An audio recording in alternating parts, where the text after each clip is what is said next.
In this video, I will guide you on how to remove phone number on Reddit. First of all, launch open the Reddit app on your device. Make sure to log into your account.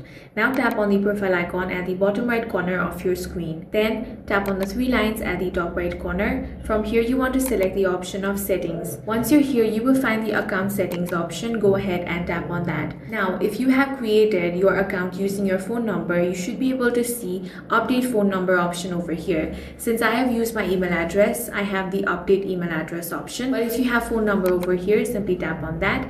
Now it's going to ask you update phone number.